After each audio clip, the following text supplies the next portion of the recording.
अब ये अपना नेक्स्ट चैप्टर है फुटिंग्स का। इसमें हम क्या करेंगे, फुटिंग्स और फाउंडेशन एक ही बात है, इनका डिजाइनिंग अब हम यहाँ पे देखेंगे। तो हमारा फाउंडेशन कह लो या फिर फुटिंग्स कह लो, वो एक ही बात है। इसमें जो क्वेश्चंस आते हैं वो तुम बताता हूँ। प्री में जो क्वेश्चंस आएंगे वो थोड़े बहुत थियोरेटिकल रहेंगे, थोड़े बहुत जो होंगे वो थियोरेटिकल रहेंगे, और न्यूमेरिकल टाइप भी इसके क्वेश्चंस आ जाते हैं, जैसे हल्का फुल्का सा न्यूमेरिकल जो है वो निकलवा लेगा, सॉल्व करवा लेगा, तो इस तरह के भी आ जाते हैं। बाकी इसकी जो डिजाइनिंग है वो मेंस में आती है, मेंस में आती है इसकी डिजाइनिंग।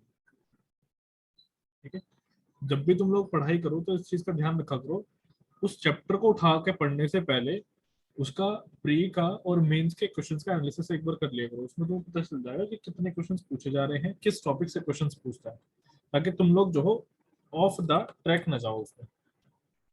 इस चीज का ध्यान रखो। अभी देखो ये वाला जो कॉन्सेप्ट है, ये अकॉर्डिंग टू द तरजागी क्या है, तरजागी ने फुटिंग्स को क्या किया था, डिस्क्राइब किया था। तो तरजागी ने क्या कहा था कि फुटिंग्स जो होती है वो दो तरह की होती है, एक होती है शैलो, एक होती है डीप। डेफिनेशन में नहीं बता रहा हूँ, सब लोगों ने पढ़ रखी है।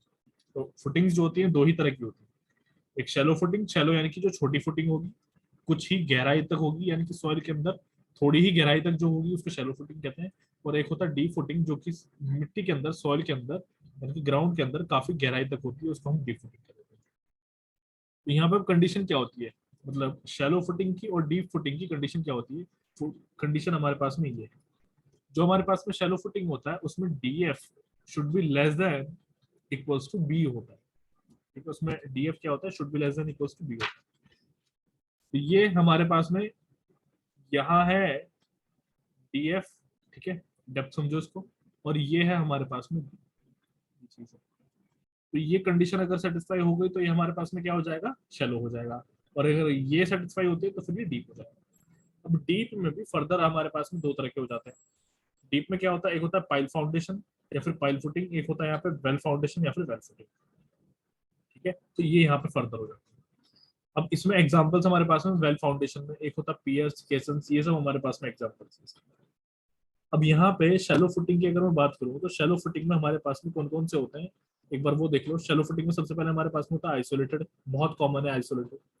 फिर उसके बाद नेक्स्ट आ जाता है हमारे पास में कंबाइंड। मैं यहाँ पे शैलो की बात कर रहा हूँ, शैलो में कौन कौन से, सबसे पहले आइसोलेटेड, देन उसके बाद में कंबाइंड।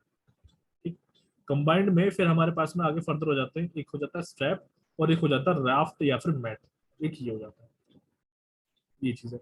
अब आइसोलेटेड को देखो, आइसोलेटेड और स्प्रेड को देखो, तो ये क्या है, ये हमेशा इक्वल मिलता, सॉरी अकेला मिलता है। आइसोलेटेड का मतलब है हमेशा ये अकेला फुटिंग मिलता है, और ये हमेशा एक स्क्वायर फुटिंग होता है जिसमें जो डायमेंशन है आपका वो एल इक्वल्स टू बी होता है। अब ये एल इक्वल्स टू बी होने का क्या मतलब है, तो इसको रब कर देते हैं और इसको देखो। अभी तुमने सिर्फ डेप्थ देखी थी, अभी यहाँ पे मैं लेंथ की बात कर लेता हूँ। तो यहाँ ये डेप्थ है एंड ये अब जो तुम देख पा रहे हो ये उसकी लेंथ। तो ये यहाँ पे कह रहा है कि इसका जो लेंथ है वो ब्रेड्थ के इक्वल होगा हमेशा। तो ये हमेशा क्या होती है, स्क्वायर फुटिंग होती है। आइसोलेटेड स्प्रेड फुटिंग में ये होता है। कंबाइंड फुटिंग में देखो, कंबाइंड फुटिंग में जैसे मैंने बताया क्या होता है, एक स्टेप फुटिंग होता है, एक होता है मैट और राफ्ट। स्टेप क्या होता है, बिल्कुल ये पट्टी की तरह होती है। मतलब कहने का मतलब क्या है मेरा, कि सपोज करो कि एक फुटिंग तुमने यहाँ पे दी हुई है, सपोज करो कि ये तुम्हारा यहाँ पे एक फुटिंग बन दिया है, ठीक है, एक आइसोलेटेड फुटिंग होगा।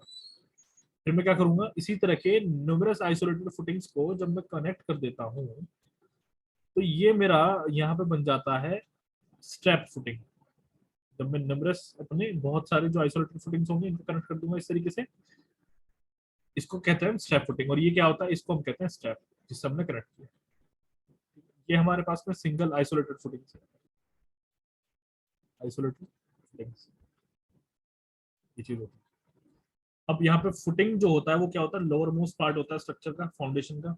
ठीक, ये है। आगे देखो, सबसे पहले हमारे पास में इसमें क्या है, आइसोलेटेड फुटिंग, ये हमने देख लिया अभी। ये रहा फिगर जो मैंने अभी यहाँ पे बताए हैं, वही फिगर यहाँ पे लिखे हैं। आइसोलेटेड फुटिंग ऐसा दिखता है, कंबाइंड फुटिंग कैसा दिखता है, वो इस तरह का दिखता है। कंबाइंड फुटिंग में फिर हमारे पास में क्या है, कंबाइंड फुटिंग एक हमारे पास में हो जाता है ट्रेपेजोइडल हो जाता है या फिर रेक्टेंगुलर हो जाता है।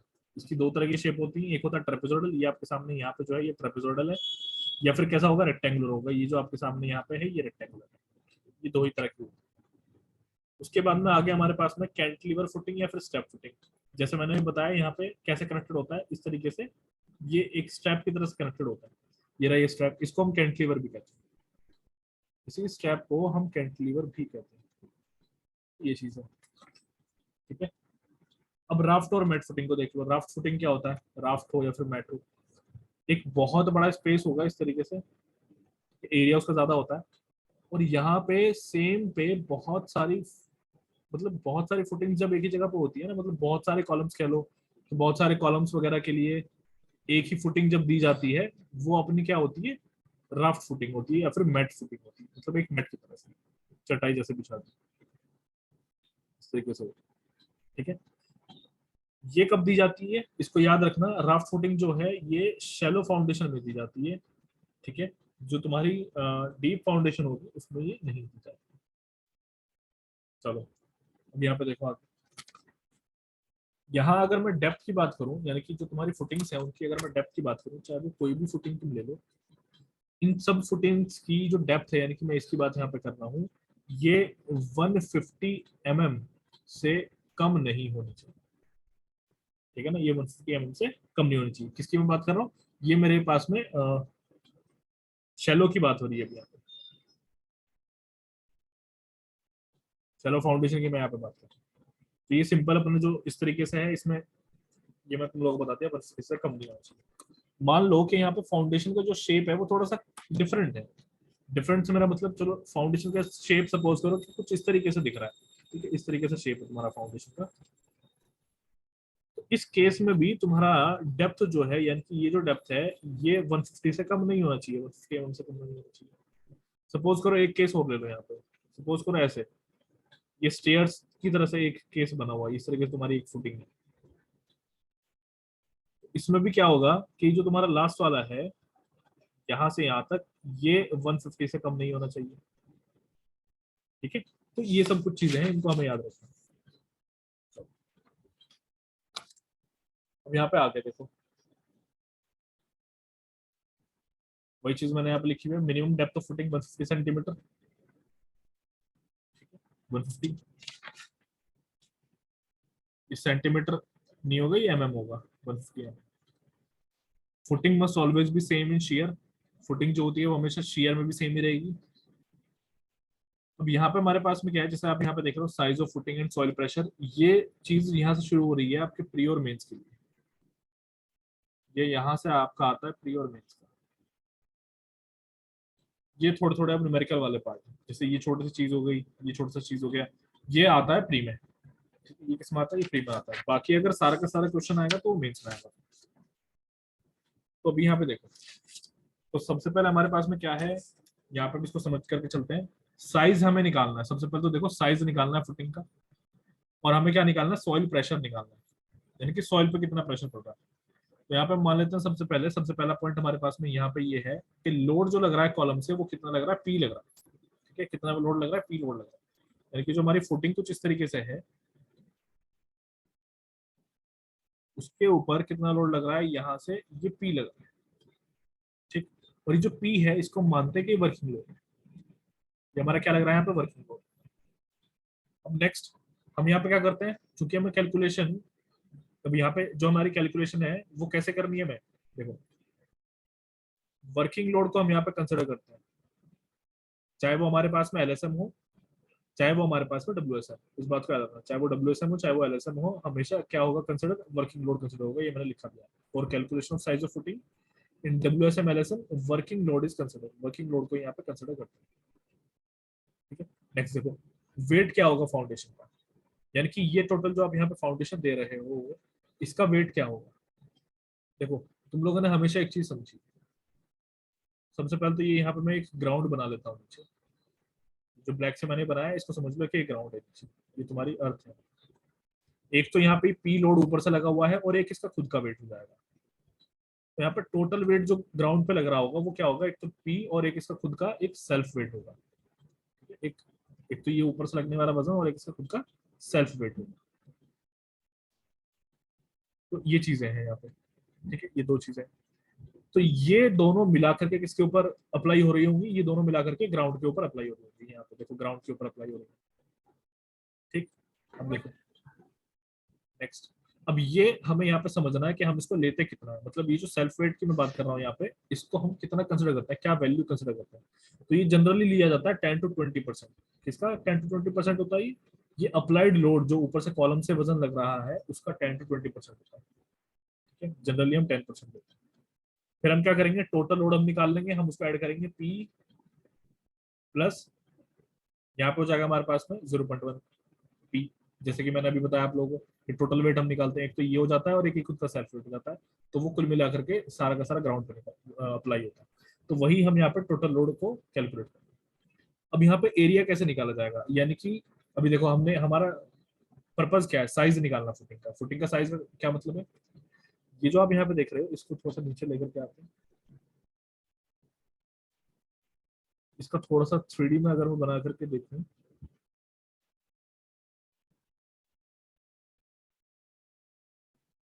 तो यहाँ पे साइज का मतलब ये हुआ कि ये जो लेंथ आप यहाँ पे देख रहे हो या फिर ये जो विड्थ आप यहाँ पे देख रहे हो, ये कितना है ना, इनका वैल्यू कितना है, ये बेसिकली हमें यहाँ पे जानना है।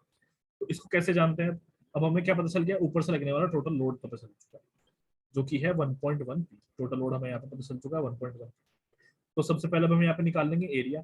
एरिया को कैसे निकालते हैं, तो ये जो ऊपर से लोड लगा हुआ है 1.1 पी, इसको हम डिवाइड कर देते हैं किससे, यहाँ पे स्ट्रेस से डिवाइड कर देते हैं।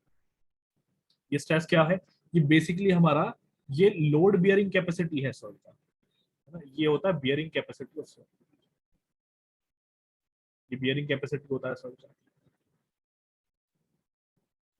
ठीक है, तो हमने यहाँ पे किस फॉर्मूले का यूज किया, ये बेसिकली हमने कौन सा कॉन्सेप्ट यूज किया, हमने सॉम वाला कॉन्सेप्ट यूज किया जिसमें हमारा स्ट्रेस इक्वल्स टू क्या होता है, लोड अपॉन एरिया होता है। तो हम यहाँ पे क्या किए, इस एरिया को इधर ले आए और स्ट्रेस को हम नीचे ले आए, तो इस तरीके से हमें क्या मिल जाएगा, एरिया मिल जाएगा फुटिंग का। अब हम यहाँ पे एक अजम्पशन करते हैं। अजम्पशन हम क्या करते हैं, हम साइड्स को मान लेते हैं कुछ भी। अब चूंकि हमें पता है कि हम यहाँ पे आइसोलेटेड फुटिंग अगर डिजाइन कर रहे हैं, तो आइसोलेटेड फुटिंग हमारी मोस्टली क्या होती है, स्क्वायर होती है ना। आइसोलेटेड फुटिंग क्या होती है, स्क्वायर होती है, अभी मैंने जस्ट बताया था।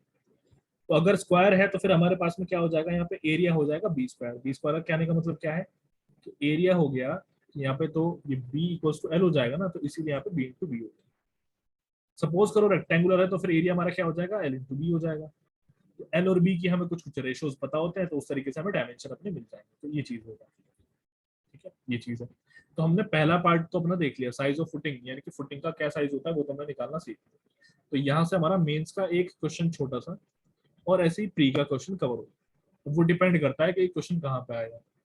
ठीक है ना, मेंस में आएगा तो फिर वो ज्यादा आ जाएगा, या फिर हो सके भी छोटा सा पार्ट पूछ लो, सिर्फ साइज ऑफ फुटिंग निकलवा ले, तो ये चीज है। अब यहाँ पे सॉइल प्रेशर की बात करते हैं।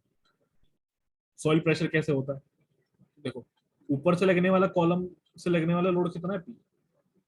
टोटल की अगर मैं बात करूं यहाँ पे, तो वो 1.1 पी हो गया, जस्ट अभी हमने ऊपर देखा था। और ये हो जाएगा यहाँ पे एरिया, ये इसका जो भी एरिया होगा वो उससे डिवाइड कर दो, तो हमें यहाँ पे टोटल प्रेशर जो है वो मिल जाता है। ये फॉर्मूला यहाँ पे मैंने अप्लाई किया, ओके हमें यहाँ पे क्या मिल जाएगा, टोटल प्रेशर हमें यहाँ पे मिल जाएगा, ये चीज। ठीक है, इसके हम क्वेश्चन भी करें। अब देखो सेल्फ वेट प्रेशर अगर हम निकालें, सेल्फ वेट प्रेशर का क्या मतलब है, यानी कि उसके सेल्फ वेट की वजह से जो प्रेशर लग रहा है, उसको जो सेल्फ वेट प्रेशर लग रहा है वो हो जाएगा 0.1 पी अपॉन ए एरिया, ये है। ठीक है, अब ये देखो next point, soil pressure due to self weight will be counterbalanced by the self weight acting in downward direction। अब इसका मतलब क्या है, ये जो यहाँ पे प्रेशर लग रहा है, ये जो सॉइल प्रेशर लगा रही है नीचे से ऊपर की तरफ, अब ये प्रेशर कौन सा है, सेल्फ वेट प्रेशर है। ठीक है, ये हो गया हमारा सेल्फ वेट प्रेशर। तो इसने यहाँ पे ये कहा है कि जो नीचे से ऊपर की तरफ सेल्फ वेट प्रेशर लग रहा है, इसको काउंटर बैलेंस करना चाहिए उसका खुद का सेल्फ वेट। ये वो इस बात को कह रहा है, ये यहाँ पे उस पॉइंट को बोला था। अब यहाँ पे नेट सॉइल प्रेशर हमारे पास में कितना हो जाएगा, है ना। तो ये नेट सॉइल प्रेशर का क्या मतलब है, सिर्फ सॉइल प्रेशर की बात कर रहा है वो यहाँ पे, सिर्फ और सिर्फ सॉइल प्रेशर। तो एक तो यहाँ पे ये आपका इस तरीके से समझो कि ये आपका फुटिंग है ना। तो यहाँ पे जो नीचे आपका प्रेशर है सिर्फ सॉइल की वजह से, अब वो हमें निकालना है, उसको हम कहते हैं नेट सॉइल प्रेशर। अब ये नेट सॉइल प्रेशर कैसे निकाला जाएगा, इसको निकालने का क्या तरीका है, टोटल जो हमारा प्रेशर है, टोटल जो भी हमारा प्रेशर है, टोटल प्रेशर हमारा क्या है 1.1 पी अपॉन ए, ये रहा। इसमें से हम माइनस कर देंगे क्या, self weight pressure, self weight pressure, ठीक है ना। ये हमें कर देना, हमें क्या करना है, सेल्फ वेट प्रेशर को माइनस करना है। सेल्फ वेट हमारा ये रहा, इसका वेट, इसकी वजह से जो प्रेशर बनता है। तो यहाँ पे हमारा नेट सॉइल प्रेशर, उसको हम डिनोट करते हैं डब्ल्यू नोट से, और यहाँ पे फिर हमारा फॉर्मूला बन जाता है 1.1 पी अपॉन ए माइनस 0.1 पी अपॉन ए, यानी कि एज इट इज हमारे पास में आ जाएगा पी अपॉन। तो ये हमारे पास में नेट सॉइल प्रेशर आ चुका है, ठीक है। अब यहाँ पे देखो, अभी ये जो वैल्यू हमारे पास में आई है, ये आई है WSM में। अब हमें निकालना है इसको LSM में, फैक्टर्ड करेंगे ना, नेट सॉइल प्रेशर कितना होगा उसको फैक्टर करेंगे, तो ये हो जाता है हमारे पास में 1.5 W, 1.5 से मल्टीप्लीकेशन कर दो तो ये हमारे पास में आ जाएगा, ठीक है। तो एक हमने अभी अभी इसको यहाँ पे समझा, ये पार्ट हमने समझा। ये क्वेश्चन है, calculate the size of footing of design soil pressure for a column size. यहाँ पे उसने कॉलम का साइज दिया हुआ है, ठीक है। लोड जो लग रहा है वो लग रहा है 1500 किलो न्यूटन, ठीक है। सेफ बियरिंग कैपेसिटी उसने सॉइल की दे रखी है कितनी, 110 किलो न्यूटन पर मीटर स्क्वायर। आगे वो फर्दर कह रहा है कि M30 और Fe415 जो है यहाँ पे यूज किया गया है। ये चीज उसने इतनी हमें उसने बता दी है। अब यहाँ पे क्या उसने हमें बताया है, कहीं भी अगर इसमें जिक्र है कि रेक्टेंगुलर हो या फिर सर सॉरी अपना स्क्वायर हो, इस तरह का कहीं भी जिक्र नहीं है, तो अभी हमें पता नहीं है, ठीक है। चलो, तो अब इसका सॉल्यूशन करते हैं। यहाँ पे ये सब चीजें सब लोगों ने नोटिस कर ली, इनको नोट कर लो जरा। यहाँ पे सबसे पहले देखो इसने क्या चीज दी हुई है हमें। एक तो इसने हमें दिया हुआ है यहाँ पे साइज, ठीक है। ये कौन सा साइज है, ये कॉलम का साइज है। ये किसका साइज है, कॉलम का। फुटिंग का साइज नहीं है, कॉलम का साइज है। तो बहुत से तो यहीं पे कंफ्यूज हो जाएंगे अगर उन्होंने इस क्वेश्चन को सही से नहीं पढ़ा। तो इसको ऐसे समझो, ये जो मैं अभी यहाँ पे बना रहा हूँ, ये अभी मैं फुटिंग बना रहा हूँ। तो हमें जो कैलकुलेट करना है वो हमें ये चीज कैलकुलेट करनी है जो मैं क्वेश्चन मार्क लगा रहा हूँ, ठीक है? ये दो चीजों को हमें कैलकुलेट करना है। ऊपर जो इसने हमें दिया हुआ है वो कॉलम का साइज दिया हुआ है। यहाँ पे इस तरीके से हमारा एक कॉलम उसने है, और इस कॉलम का साइज उसने हमें दिया हुआ है जो कि है 300/500। सपोज करो यहाँ पे 500 होगा और यहाँ पे होगा 300। तो ये चीज दी। आगे उसने फर्दर हमें क्या दिया हुआ है, लोड दिया हुआ है उसने कितना, पी इसको मैं कह देता हूँ 1500 किलो न्यूटन, ये उसने हमें दिया हुआ है। और क्या दिया हुआ है, सेफ बियरिंग कैपेसिटी दिया हुआ है सॉइल का, इसको मैं क्यू नोट से मेंशन कर देता हूँ। ऊपर हमने वैसे भी इसको ऐसे ही मेंशन किया हुआ था क्यू नोट से फॉर्मूले में। तो ये 110 किलो न्यूटन पर मीटर स्क्वायर है। M30 grade of concrete use हुआ है और Fe415 यहाँ पे यूज हुआ है। तो ये दो चीज और यूज है। तो ये आगे हमसे क्या कह रहा है, एक बार देख लेते हैं दोबारा। Calculate the size of footing of design soil pressure, ठीक है। तो यहाँ पे हम साइज ऑफ फुटिंग निकालते हैं और सॉइल प्रेशर भी निकाल लेंगे। देखो हमारा यहाँ पे मेन मोटिव क्या है वो थोड़ा सा मैं तुम लोगों को समझा देता हूँ। तुम लोग अगर यहाँ पे अंदाजा लगाओ, देखो तो मैं इस पी को, ये जो तुम्हारे पास में यहाँ पे पी है, इसमें क्या है मुझे करना है 1.1 से मल्टीप्लीकेशन करना है और क्यू नोट से डिवाइड कर देना है, तो मेरे पास में एरिया आ जाएगा। आ गया एरिया, कोई दिक्कत नहीं है। अब एक चीज जरा समझो, यहाँ पे एरिया जो भी मेरे पास में आएगा, सपोज अभी ये यही एरिया मेरे पास में इतना आया, हम क्या चाहते हैं, अच्छा ये जो एरिया आया है ये किसके लिए आया है, ये आया है क्यू नोट के लिए, और क्यू नोट का वैल्यू कितना है 110 किलो न्यूटन, है ना। ये चीज है। तो यहाँ पे मेरा कहने का, मैं यहाँ पे क्या कहना चाह रहा हूँ, मैं यहाँ पे ये कहना चाह रहा हूँ, समझाना चाह रहा हूँ तुम लोगों को कि इफ इन केस सपोज करो फ्यूचर में कभी को कुछ ऐसा हो जाता है कि तुम्हारी जो ये बियरिंग कैपेसिटी है ये बढ़ जाए, ठीक है ना, ये जो कैपेसिटी है ये बढ़ जाए, तो उस केस में ये जो एरिया तुमने यहाँ पे दिया हुआ है क्या ये सही रहेगा, क्या ये सह पाएगा। तो हम क्या करते हैं ना, हम इस एरिया को बेसिकली हम क्या चाह रहे हैं कि ये जो क्यू नोट हमारा है, जो भी हम एरिया निकालें वो इस क्यू नोट को तो सेटिस्फाई कर ही दे, साथ के साथ अगर इन फ्यूचर कल को वैल्यू बढ़ जाती है तो वो उसको भी सेटिस्फाई कर दे,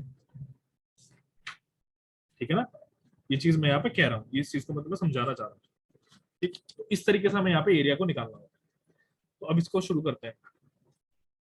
तो सबसे पहले तो हमें यही स्टेप रहेगा, यही हमारा स्टेप 1 है, ये हमारा स्टेप 1 है यहाँ पे।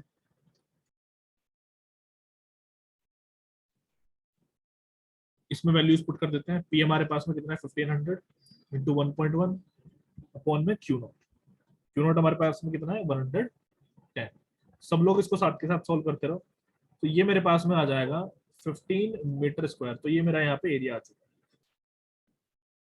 अब सिंस उसने मुझे कुछ दिया नहीं है कि क्या मुझे यहाँ पे रेशो वगैरह लेने हैं, तो मैं यहाँ पे एक अजम्पशन ले लेता हूँ।